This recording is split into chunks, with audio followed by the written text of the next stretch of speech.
Le Subtractor est le premier synthé fourni avec Reason. Il est là depuis la version 1.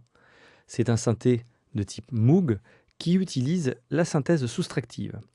Il faut préciser qu'il a une sortie mono, mais il reste polyphonique. Le son dans un synthétiseur est généré par un ou plusieurs oscillateurs. Ici, nous en avons deux. Le second est débrayable par rapport au premier. Donc je joue ma petite séquence. Et vous voyez ici, j'ai le deuxième oscillateur qui est lancé. Nous avons un petit bouton de mix pour faire la balance entre les deux. Chaque oscillateur propose 32 formes d'ondes différentes, ce qui nous laisse beaucoup de choix. Par exemple,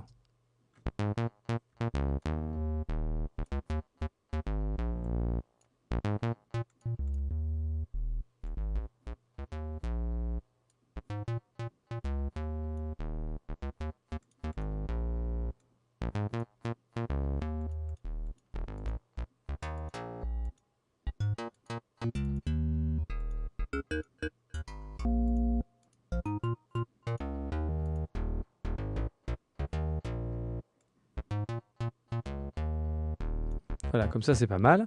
Les boutons suivants permettent de choisir la hauteur.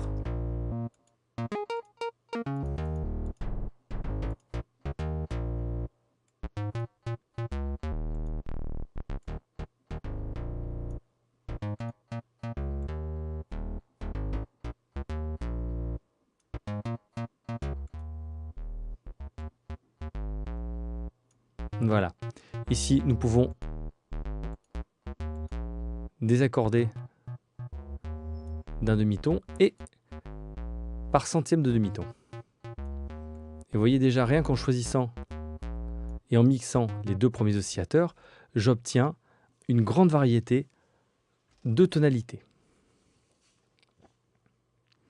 Nous avons un petit bouton qui s'appelle Keyboard Track, donc je vais me mettre seulement sur le premier oscillateur, et en fait, il permet à l'oscillateur d'être joué sur la hauteur du clavier. Si je le désactive, en fait, il va jouer toujours la même note.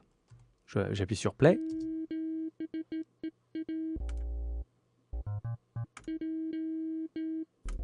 Donc à ce moment-là, le bouton Keyboard Track désactivé, on joue toujours la même note. Ça va nous permettre de fabriquer des sons plutôt métalliques ou plutôt, on va dire, des sons de percussion qui ont toujours une hauteur fixe.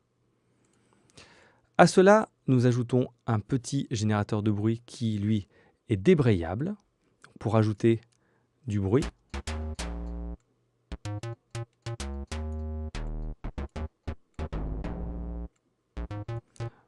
Pour continuer à colorer le son de mes oscillateurs, ou bien carrément, il peut être utilisé tout seul comme son de percussion, ou bien comme ceci avec un decay très très long pour fabriquer du vent.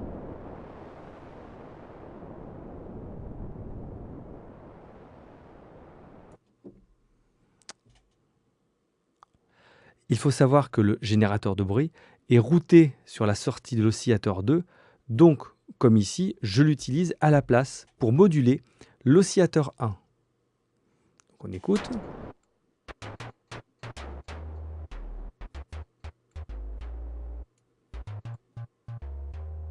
Par exemple. Bon. Voilà, je vais lui mettre un tout petit pour qu'on puisse l'entendre comme ça.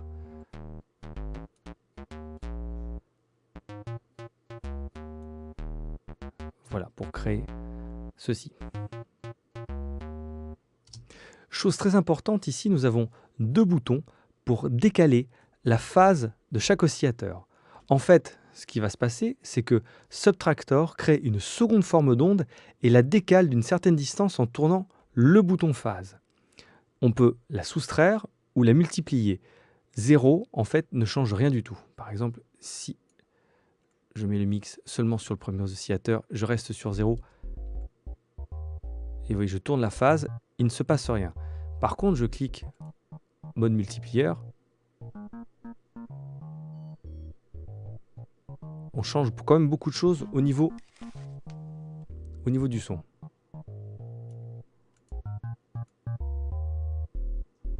Voilà, c'est beaucoup plus parlant en mode comme ceci, soustraction.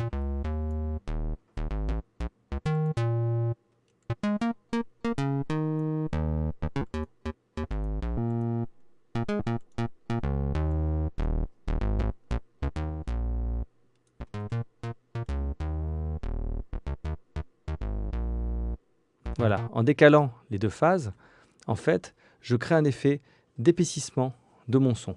Et là, pour l'instant, je n'ai touché qu'aux oscillateurs et je me fabrique un son qui a de plus en plus de consistance. En plus, au tout, nous pouvons y ajouter la modulation de fréquence.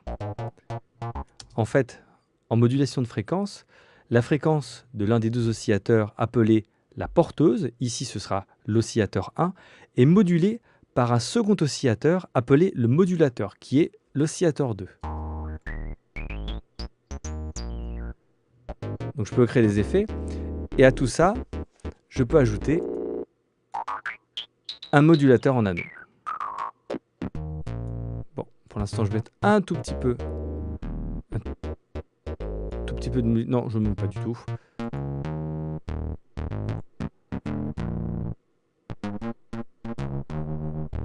Oui, je crée une certaine instabilité entre les deux. C'est pas mal. Non, pour l'instant, je n'en ai pas besoin, je vais quand même la couper. En sortant des deux oscillateurs, je rentre dans un filtre à 5 positions. Notch, passe haut avec passe bande, passe bas et un deuxième passe bas avec une pente différente. Je reste comme ceci, je module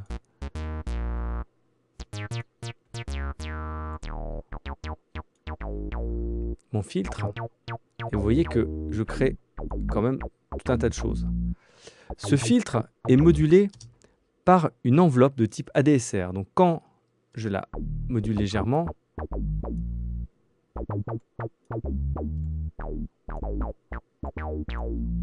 voilà, et bien entendu, je module l'intensité de l'enveloppe avec le bouton Amount.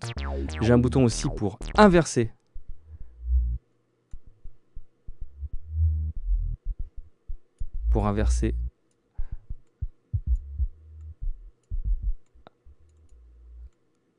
la position de l'enveloppe.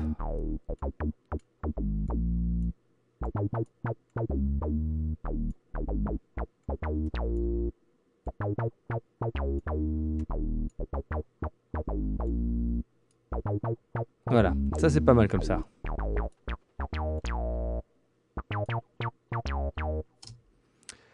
Ensuite, le son peut passer à travers un deuxième filtre qui lui-même est complètement débrayable et même on peut le linker sur le premier filtre. Et pour finir, le tout, nous passons par une enveloppe d'amplitude qui règle le comportement de jeu de l'ensemble du son.